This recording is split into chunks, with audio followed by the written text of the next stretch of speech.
Oke guys, kali ini kita akan melihat video yang akan membahas tentang teknologi pengantaran barang menggunakan drone di Rwanda, di benua Afrika ya tempatnya.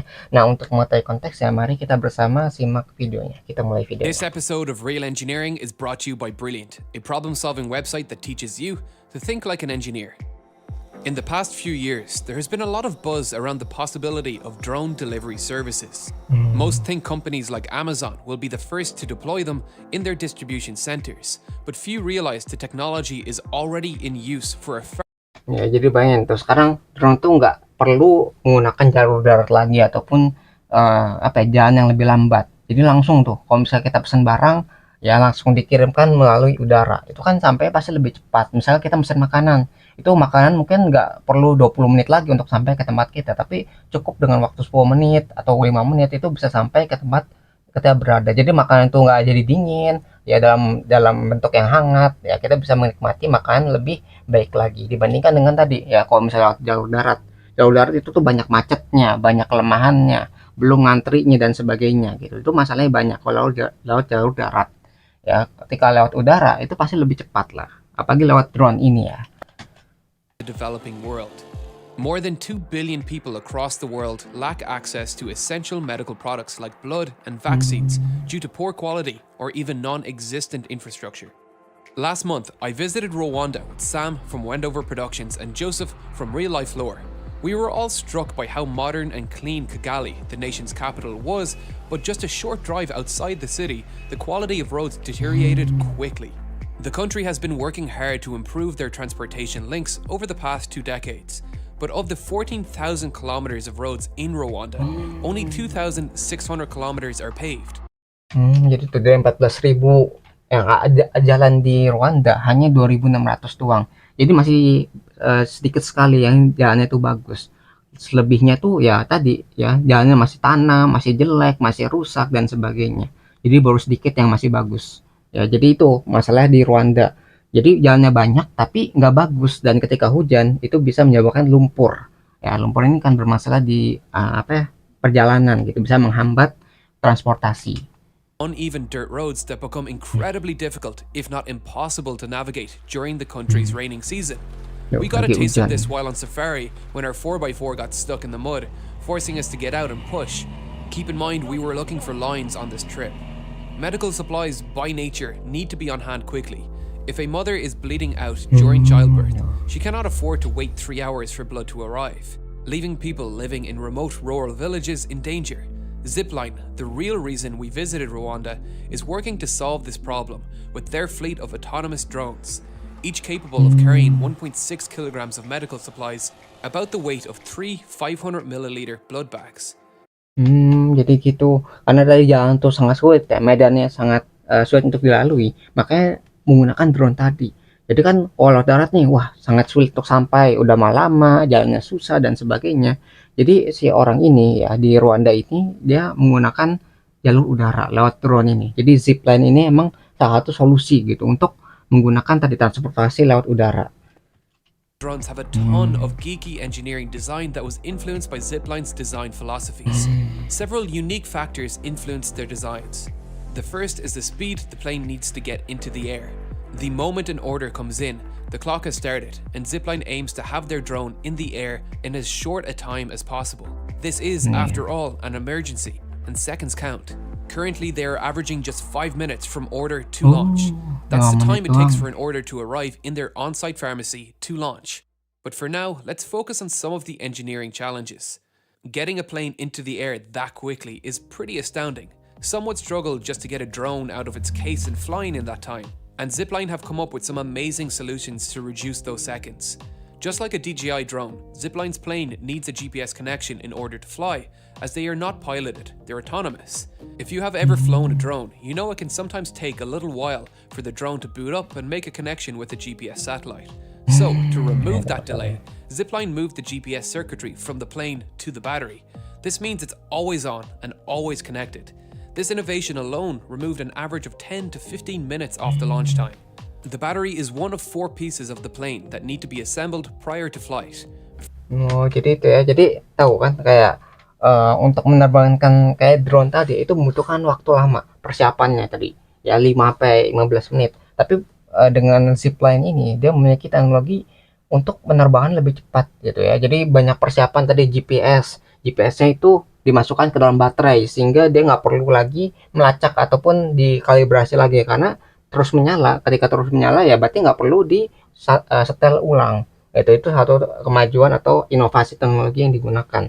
Daripada memutus energi ke GPS-nya, digabung ya jadinya ya baterai sama GPS-nya supaya tetap pelacakannya tetap ada gitu, nggak perlu dimatikan ataupun dikalibrasi ulang ya.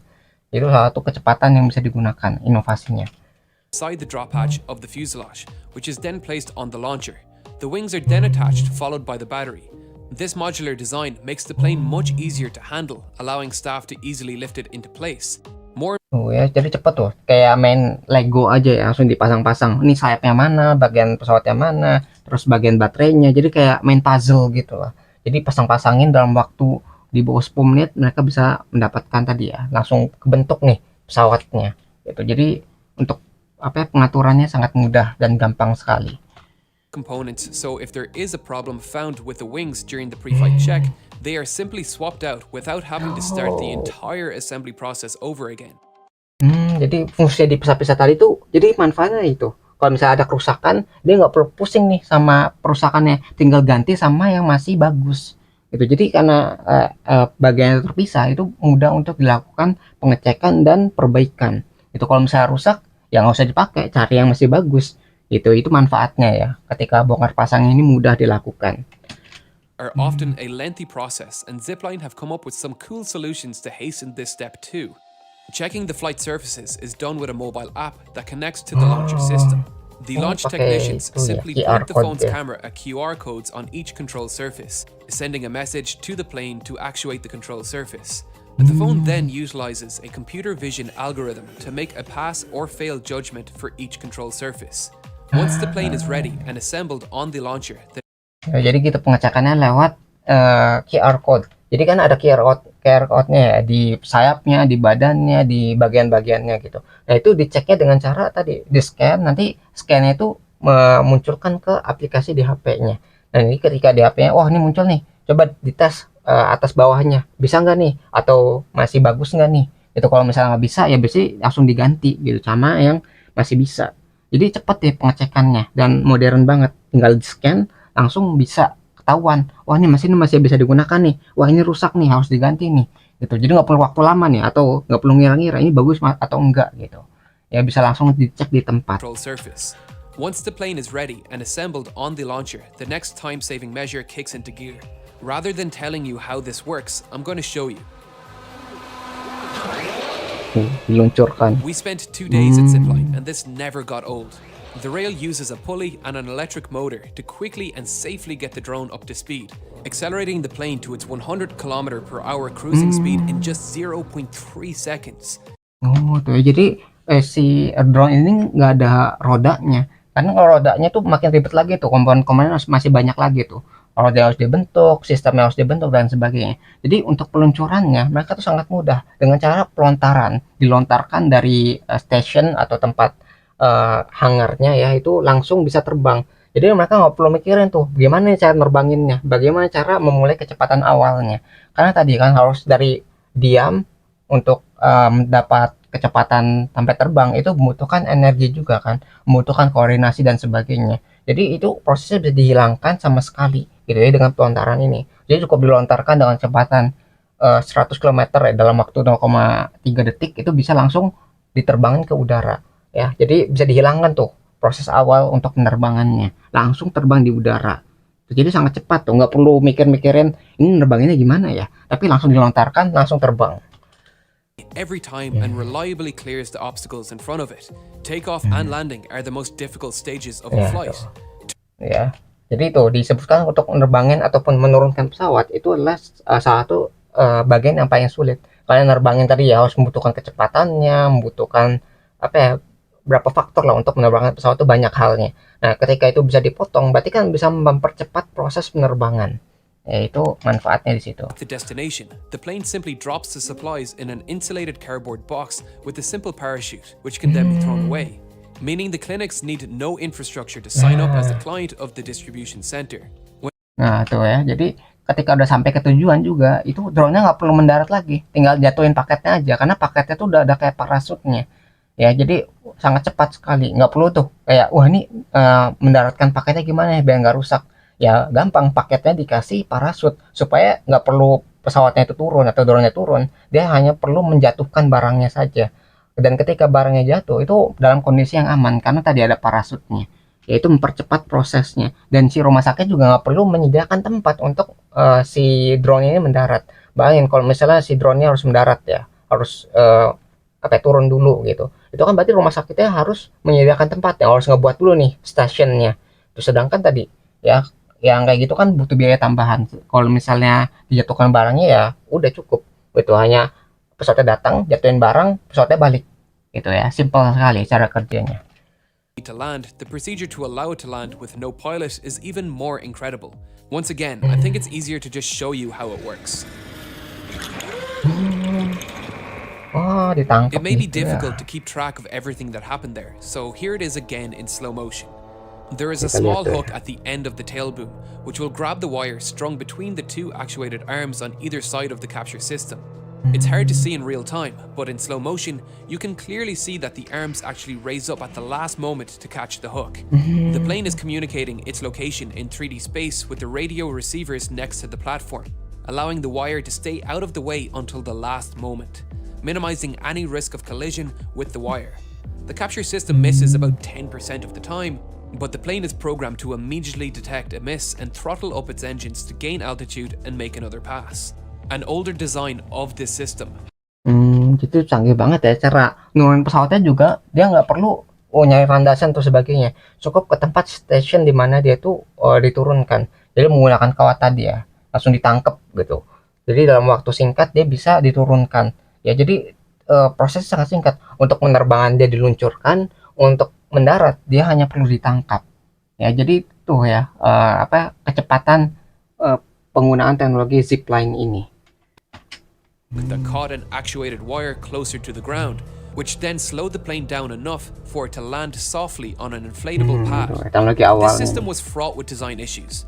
When it rained, tapi the ada masalah. inflatable would pool with water, which was no problem for the waterproof plane, but forced the staff to crawl through it and lift a relatively heavy plane.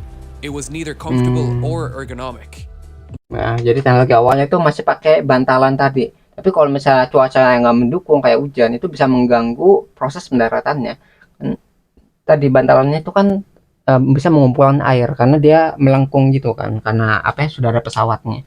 Nah, kalau hujan berarti keisi sama air, nanti harus kerendam sama air. Nah, itu menjadi masalah untuk pengeringannya dan sebagainya gitu ya. Jadi diubah tuh dengan cara penangkapan yang lebih modern. Needed a motor to control the retraction, which could fail and added weight Tuh ya, compared to the ini simple metal hook kelemahannya. attached to the carbon fiber tail boom of the Ya, jadi ini kaitnya yang digunakan untuk menangkap pesawat. Jadi nanti si kawatnya yang di lengan tadi ya, itu bisa menangkap bagian kail ini dan menghentikan pesawat sehingga pesawat itu bisa berhenti dan bisa di apa ya, daratkan dengan aman dan cepat. Factoring safety into an autonomous drone network is another unique factor that has shaped Zipline's designs. Zipline works on a philosophy of redundancy of parts in order to ensure safety. It has two of everything: two motors when it only uses one during flight, two of every actuator, and if somehow two of something breaks, the plane will automatically deploy a parachute, allowing it to softly touch down back to Earth. Nah, itu sistem keamanannya. Jadi tadi itu menggunakan beberapa sistem keamanan. Kalau misalnya ini rusak, ada penggantinya. Kalau penggantinya juga rusak, dia pakai pengamanan terakhir, yaitu pesawatnya nggak bisa terbang lagi dan diturunkan menggunakan parasut. Jadi ada sistem keamanan berlapis ya dalam zipline ini. Dari yang pertama, yang kedua, terus yang ketiganya, yang ketika pesawat jatuh, gitu ya, yang nggak bisa digunakan lagi. Jadi ketika jatuh sekalipun, ya gagal nih sistemnya, mereka juga bisa jatuh secara aman karena ada parasut untuk menghambat jatuhnya itu nggak langsung dalam kecepatan yang tinggi. Also be initiated by the control tower if a command from the airspace authorities is received. As a result of this focus on safety, Zipline has had zero accidents causing injury since they Nggak ada started service kecelakaan in sama October sekali. 2016. The next design factor, which will be common to any aeronautical design, is the weight of the aircraft and in turn its range. Zipline uses planes because quadcopters use far more energy to fly, and just can't get the range necessary from batteries and are relatively slow. These planes cruise at 100 kilometers per hour with a range of 160 kilometers, allowing the drone to serve an 80 kilometer zone around this location. Ya, jadi itu perbandingannya. Kenapa nggak pakai yang kayak quadcopter, yang kayak helikopter itu yang baling-balingnya muter kayak gitu? Itu karena dibandingkan dengan pesawat, mereka tuh lebih efisien ya, lebih jauh jaraknya, lebih cepat juga. Ya, jadi mengapa menggunakan pesawat? Karena itu manfaatnya. Ya, dibandingkan dengan quadcopter yang lebih boros dayanya, lebih dekat jaraknya gitu ya. Itu dibandingkan. Makanya pesawat ini digunakan. And consists nearly entirely of lightweight carbon fiber composites, which is then covered Ringan in a juga. lightweight foam shell, which is easy and cheap to replace if it gets damaged. As a result, the entire fuselage weighs just 6.4 kilograms. The wings weigh 2 kilograms 6 with a kilo wingspan doang. of 3 meters. The structurally integral wing spar, that is, the beam that runs along the length of the wing, is also made from high-strength carbon fiber composite, with the aerodynamic surfaces being formed with high-density polystyrene and 3D printed plastics. Nah, gitu bahan-bahannya tuh bahan yang ringan ya. Jadi plastik, walaupun ada besi sekalipun itu besi yang ringan, ya komposit ya. Jadi gabungan dari besi, karbon, serat karbon dan plastik tadi yang styrofoam itu digabungkan dan jadi pesawat seperti ini. Dia itu kuat bahannya karena gabungan tadi ya, tapi tetap dalam berat yang ringan ya. Kondisinya jadi dia kuat dan ringan itu adalah syarat yang bagus untuk digunakan dalam drone ini. Karena kalau misalnya beratnya terlalu berlebihan, nanti kan masalah dalam terbangnya, masalah dalam energinya dan sebagainya. Kalau misalnya pesawat lebih ringan, itu lebih mudah untuk diterbangkan, terus bisa jangkauannya lebih luas gitu. Itu manfaat dari tadi ya, beratnya ringan dan jaraknya bisa terbang dalam waktu yang jauh. Kalaupun misalnya kena cuaca, dia itu masih kuat karena tadi gabungan dari serat karbon, plastik dan bahan-bahan yang kuat juga. Ya, jadi kuat, ringan, dan bisa terbang dalam jangkauan yang lebih jauh. The heaviest part of the vehicle, making up half of the total weight of the aircraft at 10 kilograms. Zipline employed lithium-ion 10 batteries kilo with a doang ya. total capacity of 1.25 kilowatt hours. For comparison, a Nissan Leaf has 24 kilowatt hours, and your average Tesla has about 120. As mentioned before, these removable sections aren't just batteries. They contain the GPS circuitry, but also include the data storage that hold the flight data from all the sensors on board. The moment the battery is hooked up to charge at this charging station, the data begins to pour into Zipline's servers. For every hour of flight, these drones generate 1 gigabyte of data. This for me... Jadi ya gimana ya, ini bagus juga sistemnya. Ya, jadi nggak cuma baterai tapi ada GPS dan penyimpanan datanya. Jadi kayak otaknya di situ tuh, tempat energinya, tempat penyimpanan datanya, sama tempat GPS-nya.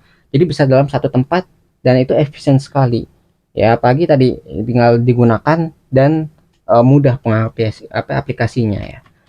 asset. These drones don't just face engineering challenges, but regulatory challenges too. Ini Fitting masalah a large peraturan. autonomous network of drones into an already busy and highly regulated American airspace would be incredibly difficult. Rwanda serves as not just a worthy cause, but a valuable testbed for integrating a network of autonomous drones into a country's air traffic control. Zipline communicates directly with Rwanda's Central Air Traffic Control in Kigali Airport in the nation's capital. Having this testbed, in my mind, is more valuable than any hardware technology Zipline has developed. Gitu. Jadi masalah itu nggak cuma dari dalamnya, tapi dari luarnya juga, yaitu peraturan dari pemerintahannya juga. Bayangin kalau misalnya kalian nerbangin pesawat ini bisa mengganggu penerbangan di airport atau di bandara. Itu kan jadi masalah. Maka dari itu, ini masalahnya itu sangat kompleks ya. Nggak cuma dari dalam, tapi masalah dari luar atau masalah regulasi tentang penerbangan ini. Berapa banyak terbangnya, rutenya bagaimana, dan sebagainya. Harus bisa diintegrasikan supaya tidak mengganggu penerbangan secara umum ya, dengan pesawat misalnya. Of Zipline's founders gave us a guided tour when we arrived. He's Zipline's head of software and has worked tirelessly to make Zipline's autonomous drone control system the best in existence.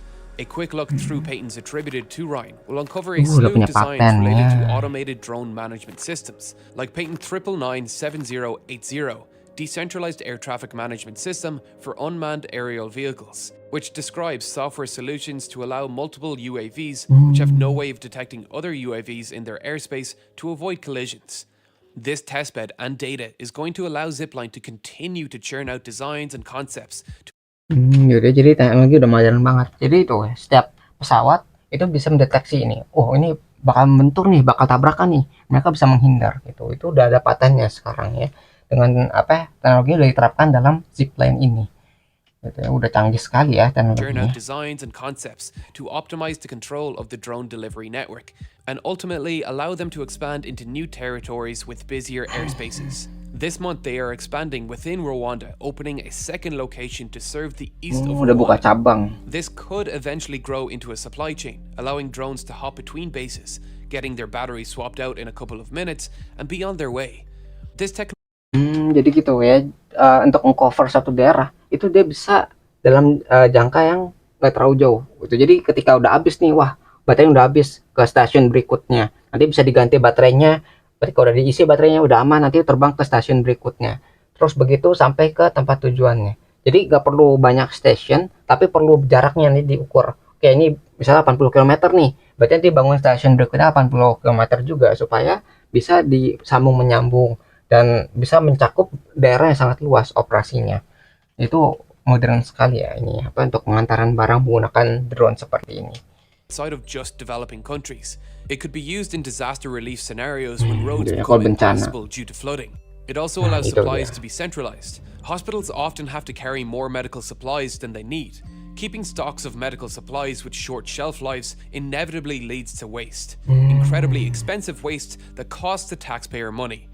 This is a problem Zipline could potentially reduce by allowing centralization of emergency supplies that can be quickly dispatched when needed. When quarantines are an issue, these drones could minimize human exposure to contagious diseases and so help stop the spread of disease. These are both scenarios that Wendover Productions and Real Life Lore explore in their videos released today. We could not have made this trip without the help of Brilliant, so if you would like to see more videos like this, please check them out. If you have an interest in this kind of design, I would highly recommend you take this course on classical mechanics, which will form the bedrock of understanding for you to start applying physics, like figuring out how much batteries to include for a drone design. This is just one of many courses on Brilliant, with more courses due to be released soon on things like automotive engineering and Python coding. If you've been inspired and want to educate yourself, then go to brilliant.org/real-engineering and sign up for free. And the first 73 people that go to that link will get 20% off the annual premium subscription. As always, thanks for watching and thank you to all my Patreon supporters. If you'd like to see more from me, the links to my Instagram, Twitter, subreddit, and Discord server are below. Ya, jadi itu ya videonya. Jadi apa yang kita bisa pelajari dari video ini, bahwa tadi di Afrika yang katanya tertinggal, yang masih miskin negaranya, jadi punya teknologi seperti ini ya, di negara Rwanda ya tepatnya. Jadi walaupun kita bisa lihat, wah Afrika itu adalah negara tertinggal, ternyata memiliki teknologi yang sangat maju seperti ini dalam pengantaran barang menggunakan drone. Nah ini kita bisa lihat tuh ya, manfaat atau sesuatu hal yang positif yang bisa didapat dari teknologi seperti ini. Jadi untuk mengantarkan barang yang vital ya seperti darah itu kan harus diantarkan dalam waktu yang cepat.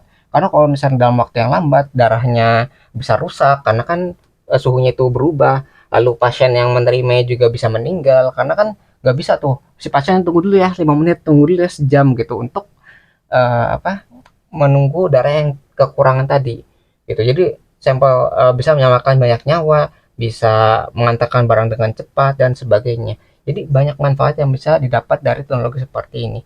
Walaupun ya tadi sisi positifnya ada, yang negatifnya juga pasti ada. Tapi yang dibahas di sini adalah dampak positif dari drone ini, gitu ya, dalam pengantaran dalam waktu yang cepat, lebih efektif dan lebih efisien untuk menghemat tadi, ya, transportasi, ya, dari biaya juga mungkin lebih murah. Nah mungkin itu ya yang bisa kita pelajari dari video ini. Nah, kalau misalnya kalian tertarik dengan video seperti ini, itu linknya sudah saya cantumkan di deskripsi. Jadi kalian bisa berkunjung tuh ke channel langsung. Nah, mungkin sekian yang bisa saya sampaikan ya. Semoga video bisa bermanfaat. Kurang lebih mohon maaf. Kita ketemu lagi di pembahasan selanjutnya. Insya Allah.